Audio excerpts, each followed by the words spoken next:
Hello! బాగున్నారా? నేను బాగున్నాను. మీ అందరూ బాగుండాలని కోరుకుంటున్నాను. Thank you so much for your lovely response స్టోరీస్‌కి. నేను స్టోరీ చెప్పిన తర్వాత మోరల్ చెప్పండి అని మిమ్మల్ని అడిగినప్పుడు మీరు చెప్తున్న దానికి ఎన్ని పేర్లున్నాయంటే, నేను పేర్లు రాసుకొనొస్తే మొత్తం ఒక 10 మినిట్స్ నేను పేర్లు చదవడానికే సరిపోతుందేమో. అంత లవ్లీ మెసేజెస్ అండి. వన్ అండ్ ఆల్ పేరు పేరున అందరికీ చాలా చాలా థ్యాంక్ యూ. ప్రతి ఒక్కరు స్టోరీని ఎంత తీక్షణంగా, ఎంత ఇదిగా వింటున్నారు అన్నదానికి నిజంగా మీరు పంపిస్తున్న మోరల్సే ఎగ్జాంపుల్. ఇవాళ ఇంకొక మంచి స్టోరీతో వచ్చాను. దీని మోరల్ కూడా కనుక్కోండి. దీని మోరల్ కూడా కనుక్కోవడం ఈజీయే, పెద్ద కష్టమేం కాదు. చాలా స్టోరీలోకి వెళ్ళిపోతా. ఒక క్లాసు, ఒక లెక్చర్ నడుస్తూ ఉంటుందన్నమాట. ఒక ఒక ప్రొఫెసర్ ప్రొఫెసర్ ఒక స్టోరీ చెప్తుంటారు పిల్లలకి. ఆ స్టోరీలో స్టోరీ ఇది. ఒక ఒక షిప్ ఉంటుంది. కొంతమంది ఒక జర్నీలో వెళ్తారు. అయితే కొన్ని కారణాల వల్ల ఆ షిప్ మునిగిపోయే పరిస్థితి అనమాట. ఇమ్మీడియట్గా ఈ లైఫ్ బోట్స్ ఉంటాయి కదా, ప్యాసింజర్స్ అందరినీ దానిలోకి షిఫ్ట్ చేసేస్తూ ఉంటారు. ఇంకా ఒక వైఫ్ అండ్ హస్బెండ్ మాత్రం మిగిలిపోతారనమాట. ఈ వైఫ్ అండ్ హస్బెండ్ మాత్రం మిగిలిపోతారు. షిప్ ఆల్మోస్ట్ ఇంకా మునిగిపోయే సిచ్యుయేషన్. గబగబా అందరూని చేసేస్తుంటారు.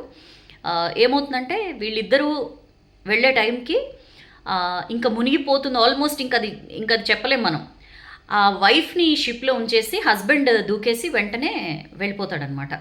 టక్కని ఇమ్మీడియట్గా ఆ షిప్ మునిగిపోతుంది. అంటే ఎలాంటి సిచ్యుయేషన్ అంటే వాళ్ళిద్దరూ ఒకళ్ళే సర్వైవ్ కాగలరు అన్న సిచ్యుయేషన్. వెంటనే హస్బెండ్ వైఫ్ని ఇలా నెట్టేసి ఆయన లైఫ్ బోట్లోకి ఎక్కేస్తాడు. లైఫ్ బోట్లోకి ఎక్కంగానే వైఫ్ గట్టిగా అరిచి ఏదో అంటుందన్నమాట. అక్కడ అంతదాకా చెప్పి ప్రొఫెసర్ ఆ స్టోరీ ఆపేసి స్టూడెంట్స్ ఎవరైనా గెస్ట్ చేయగలరా ఆ వైఫ్ ఏం అరిచిందో అని చెప్పి అడుగుతారు. అడిగితే రకరకాలుగా చెప్తారు స్టూడెంట్స్ అందరూ. తిట్టింది, నువ్వు నన్ను సేవ్ చేయలేనప్పుడు నువ్వు నన్ను ఎందుకు పెళ్లి చేసుకున్నావు అని చెప్పి తిట్టిందని కొంతమంది అంటారు. ఎందుకు ఇట్లా అన్యాయం చేసావు అని చెప్పి బాధతో అరిచిందని కొంతమంది అంటారు.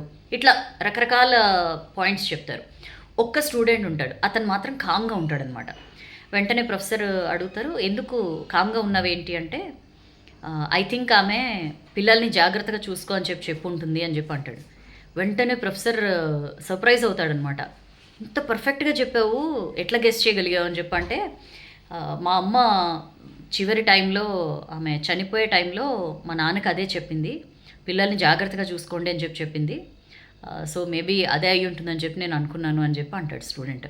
అంటే వెరీ గుడ్, చాలా కరెక్ట్గా గెస్ చేసావు నువ్వు అని చెప్పని.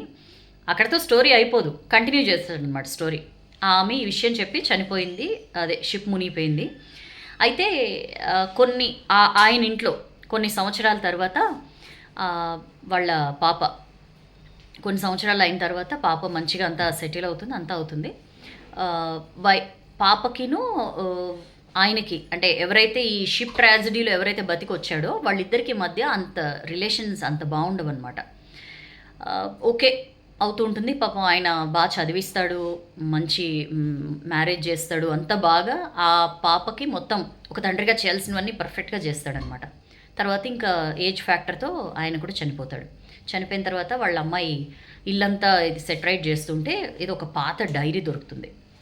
అంతా దులిపి ఆ డైరీ తీయంగానే మొత్తం అందులో అన్నీ రాసుకుంటాడు ఆయన. చివరి పేజ్లో మాత్రం, సారీ డియర్, ఆ రోజు నీతో పాటు నాకు కూడా మునిగిపోతున్న షిప్లో నీతో పాటు నేను కూడా ఉండి నీతో కలిసి చనిపోవాలని అనిపించింది. బట్ అప్పటికే తనకి యాక్చువల్లీ వాళ్ళ వైఫ్ ఎవరైతే షిప్ ట్రాజడీలో చనిపోయిందో ఆమెకు ఆల్రెడీ కొంతకాలంలో చనిపోతుంది అనే ఒక డిసీజ్ అనమాట. So she was fighting with the disease. So ఇతను అదే రాస్తాడు, నువ్వు ఎలాగా కొంతకాలంలో చనిపోతావు, మనం ఆ కొన్ని రోజులు బాగా స్పెండ్ చేద్దామని చెప్పే మనం ఆ షిప్లో మనం అలాంటి టూర్కి వెళ్ళాము. బట్ ఆ ట్రాజడీలో నీతో పాటు వచ్చేయాలని నాకు కూడా అనిపించింది, కానీ నాకు మన అమ్మాయి గుర్తొచ్చింది. అమ్మాయికి మనం మంచి లైఫ్ ఇవ్వాలి అని చెప్పి మనం కన్న కలలు గుర్తుకొచ్చాయి. అవన్నీ నీతో రాకుండా నన్ను ఆపేశాయి. అండ్ నువ్వు చివరిలో నాతో అన్న మాటలు నాకు ఇంకా గుర్తు, మన అమ్మాయిని జాగ్రత్తగా చూడండి, తనని మంచి లైఫ్ ఇవ్వండి తనకి అని చెప్పి నువ్వు చెప్పిన మాటలు మర్చిపోలేను. ఆ రోజు బతికిన తర్వాత నుంచి ప్రతిరోజు నేను చేస్తూనే ఉన్నాను. నేను ఎంత మిస్ అయ్యానో చెప్పలేను. అని చెప్పి రాసుకుంటాడనమాట. ఇంకా చదివిన తర్వాత కూతురు ఇంకా బడబడబడ బ్రోక్ ఇన్ టు టీయర్స్ అంటారు కదా, విపరీతంగా ఏడ్చేస్తుంది.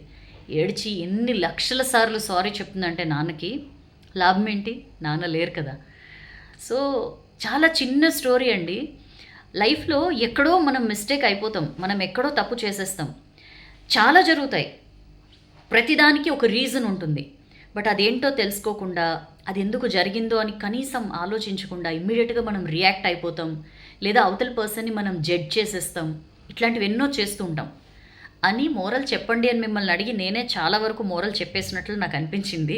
సరే, నేను ఇంకా చెప్పను, ఇక్కడితో స్టాప్ చేస్తా. మీరు చెప్పండి నాకు, ఈ స్టోరీలో మీకు ఏం వాల్యూ కనిపించింది, ఈ స్టోరీ నుంచి మనం ఎలాంటి మోరల్ నేర్చుకోవాలి? Please let me know. కింద కామెంట్ సెక్షన్లో పోస్ట్ చేయండి. డెఫినెట్లీ ప్రతి ఒక్కరిది చదువుతాను. అండ్ నెక్స్ట్ టైం అందరివి కాకపోయినా నాకు ప్రాబ్లం ఎక్కడైందంటే లాస్ట్ స్టోరీలో ఆల్మోస్ట్ అందరూ పర్ఫెక్ట్ మోరల్ చెప్పారు, అందుకని చెప్పి నాకు పిక్ చేయడం కష్టమైంది.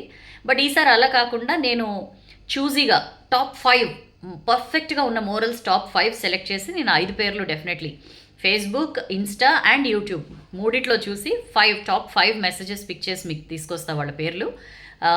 అట్లయితే బెటర్, మనకి ఎక్కువ టైం కూడా కన్జ్యూమ్ కాకుండా ఉంటుంది. చెప్పండి, ఈ స్టోరీలో మీకు ఏం వాల్యూ తెలిసిందో, నెక్స్ట్ టైం మీ పేరు వస్తుందేమో చూద్దాం. Thank you so much for your lovely participation. ఎప్పుడు చెప్పేదే, స్టోరీ నచ్చితే లైక్ చేయండి, బాగా నచ్చితే షేర్ చేయండి. షేర్ చేయడం మర్చిపోవద్దు, ఎందుకంటే ఒకవేళ మీకు పర్ఫెక్ట్ మోరల్ మీకు స్ట్రైక్ కాకపోయినా మీరు షేర్ చేస్తారు కాబట్టి మీ ఫ్రెండ్స్ ఎవరికైనా కూడా తెలియచ్చు. అండ్ ఇలాంటి సిచ్యుయేషన్లో ఉన్న వాళ్ళకి మేబీ యూజ్ అవ్వచ్చు కూడా. ఓకేనా? నెక్స్ట్ వీడియోలో కలుద్దాం. Till then, this is your Soujanya signing of.